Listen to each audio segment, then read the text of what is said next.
Ibi byose tubona uwitwa Weasel Manizo yaba ari kwiriza bikanka bya bindi bya wa mwana murizi udakurwa urutosi.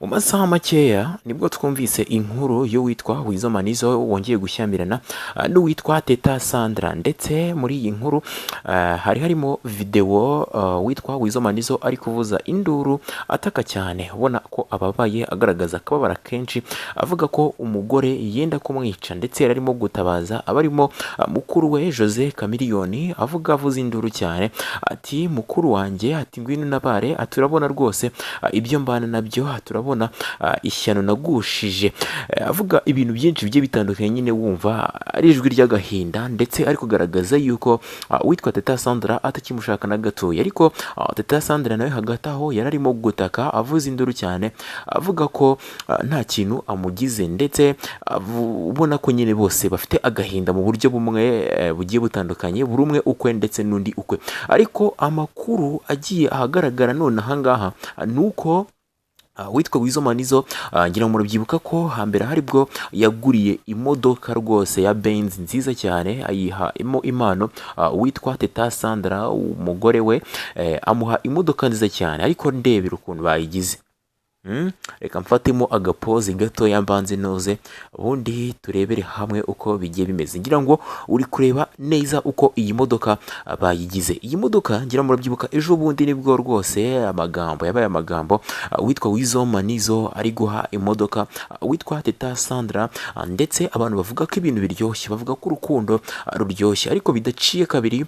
Ngira murabyibuka ko iyi modoka ariyo yamugongesheje, ngira ngo ni muri uku kwezi gushize, ubwo uyu Weasel Manizo n'ubundi yaherukaga mu bitaro, ndetse ibyo bitaro akaba yarabijyanywemo nuko witwa Teta Sandra yamugonze inshuro zigeze muri 3 hafi kumwica rwose. Uwitwa Jose Chameleone ndetse n'abandi nibo baje gutabara, akaba ari nayo mpamvu n'ubundi muri iyi nkuru cyangwa se muri iyi story yakomeje kugenda itambuka, aho bari barimo kwerekana video igiye itandukanye, bari gutaka cyane bose ati ngo batabare, aho yararimo gutabaza uwitwa Jose Chameleone kubera ko ariwe uzi ibyabo neza. So Teta Sandra rero ndetse n'uyu Weasel Manizo uribaza ubundi ngo bahuye gute, bahuye ryari? So Teta Sandra numwe mu bakobwa navuga ngo bari bazwi cyane hano mu gihugu cyacu cy'u Rwanda kubera kwitabira ibirori by'ubwiza cyangwa se za Miss Rwanda, ndetse akaba umwe mu bakobwa beza abantu benshi bari bishimiye muri ibyo birori. So byaje kugera igihe rero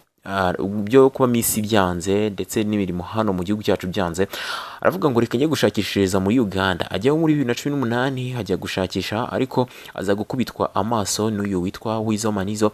Rero baza guteretana karahava, baza gukundana, biza no kurangira babanye. Muri uko kubana rero baje kubyarana abana bageze kuri 2, ariko nyuma gatoya byaje guhinduka, wa munezero bari bafite nk'abantu bakundanaga waje kuyoyoka, dore ko muri 2022 nibwo byatangajwe ko uwitwa Weasel Manizo yagize gutya agakubita umugore we bimwe bya danger, aramukubita cyane. Ngira ngo uri kubona kano gafoto hano hari muri 2022, ubwo iyi foto yasakaye ku mbuga nkoranyambaga, abantu benshi bagenda bavugiriza induru yo witwa Weasel Manizo, ndetse biba bibi cyane, dore ko uyu Teta Sandra yagize gutya ahita amuhunga arigendera yigarukira no mu Rwanda, ari nako yazanye n'abana 2. Witwa Weasel Manizo rero hashira igihe tujya tubona arongera agarutse hano mu Rwanda, aje gucyura umugore we amusaba imbabazi, kuko ndibuka ko hashize igihe kingana n'umwaka wose. Hashize umwaka wose uwitwa Weasel araza aza kureba umugore we, aramucyura amusaba imbabazi, gira ngo amashusho yarasakaye bari ku kibuga cy'indege bafatanya agatoki ku kandi, ubona ko byari byiza, ubona ko ari umugabo byandi bavuga ngo nta mugabo udakosa. Basabana imbabazi birarangira, ariko byongeye kubyuka muri uyu mwaka by'umwihariko ubaye umwaka w'akasamutwe kuri bo, kubera ko habayemo intambara nyinshi zigiye zitandukanye zidasanzwe. Nicyo kigata cyerekana ko muri uko gutabwa kwa Weasel nta kintu yigeze abyigiramo, kuko mu bihe bigiye bitandukanye bikunda kuvugwa cyane ko uyu Weasel abangamira umugore we, ariko umugore we nawe utagipfa kwihangana, bigaragara ko afite ikintu gisa nka depression cyangwa se umujinya ukabije, agahita afata icyo afite hafi aho ngaho agahita kimukubita, kuko nko muri iyi video ubwo yakomezaga igenda isakara, naho uyu mugore yari ameze nk'uri gukubura, maze ubundi ubwo uyu Weasel avuza induru, umugore ahita afata umweyo ahita awumukubita, ubona ko nta n'impuhwe ashyizemo, nyine ubona ko agamije kumwica. Uwitwa Weasel nta kindi yakoze, no yavugije induru cyane, abantu baza gutabara bitewe n'uko ngo yaragiye kumwica, niko byagendaga bivuga. Ariko uyu mugabo akavuga uti ntabwo nyishaka uyu mugore ashaka kuzanyica, ati kuva narwara nta ndimwe yigeze andwaza, amfata nabi, nyine ukumva ko ari ibintu biteye agahinda. Akavuga uti ntabwo tukimushaka na rimwe hano muri Netherland. Akavuga ko yumvuze Netherland ni agace nyine kamwe kahariya muri Uganda, aho nyine uyu Weasel Manizo ndetse n'uyu mugore we Teta Sandra baba. Rero akavuga uti ntabwo tukimushaka, ati nasubire iwabo mu Rwanda. Ariko nyine avuza induru. Umugore we nawe akumvikana avuga muri video ati ntacyo nkugize, ati nkugize iki, ati ntacyo nkugize, akabisubiramo inshuro nyine zirenga nyinshi. Nuko nyine nuko nguko navuga ngo bihagaze, bitewe n'uko iyi miryango itumvikana, bitewe n'uko iyi miryango uri kubona ko bitoroshye hagati yabo, uri kubona ko byanze bikunze bazaruhuka cyangwa se bazarekera harimo umuntu umwe mu by'ukuri upfuye. Kandi ibyo ngibyo ntabwo tubishaka, dore ko abantu benshi bakomeje kuvuga ku mbuga nkoranyambaga baburira uyu mugore, bamubwira ko rwose akwiriye gutaha akaza hano mu Rwanda, dore ko hano mu Rwanda ari iwabo n'ubundi ntacyo yahabura. Bamubwira ati utaha uza hano mu Rwanda. Ngira ngo murabizi hambere n'ubundi ubwo yamugongaga baramufunze, ariko ntabwo yamazemo kabiri, kubera ko uyu mugabo byitwa ko yamusabiye imbabazi.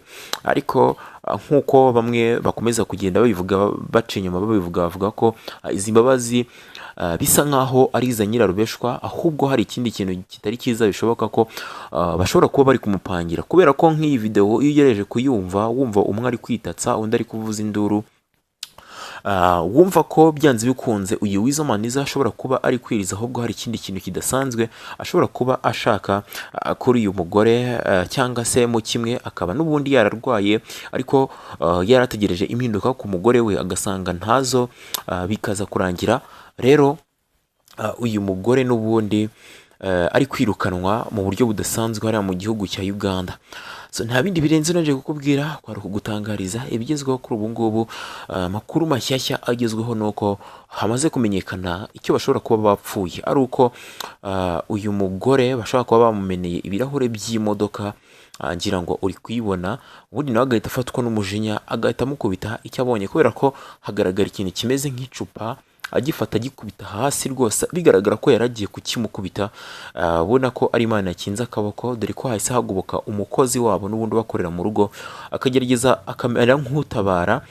Wenda reka nse nk'ukakwereka ahangaha uyu mukozi, nubwo bitagaragara neza ariko ndizera ko byibuze ushobora kubibona. Hano umukozi ni wari umufashe ameze nk'uri kugenda abakiza, ubona ko bitari ibintu n'ubundi byari byoroshye, byari ibintu bikomeye. Rero ukibaza ngo rimwe igihe umukozi azaba adahari bizagenda biti, ibi bintu bizagenda biti.